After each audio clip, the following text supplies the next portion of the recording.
This is the first part of a pyramid hand engraving. It usually starts with a sketch, as you can see what is being done. This is an 8-foot by 4-foot table. So first and foremost, it's very important that the sketch is first done. So we'll have it in 3 rows because this is a very, very large table. The most important thing is the accuracy of the sketch. Hence, if it's done well, that's when you can be able to achieve the proper engraving. We also hand engrave on the sides, as you can see. It's being drawn.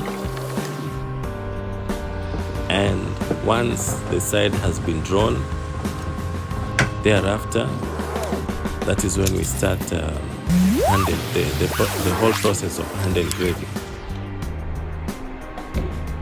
Hand engraving is a very old skill that was done by the Omans during the 18th century.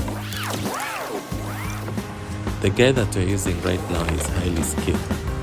He has almost 30 years of experience. This kind of skill is also done in Lamu.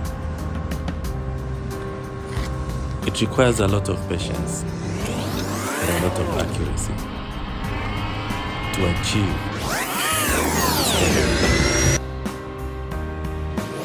As you can see from the overhead, from the rows, once it's finished with sketching, that's when you'll be able to start hand engraving. So this is just the first part. We'll share the next part of the video, so kindly stay tuned. We urge you to like, share, and subscribe to our content. Thank you.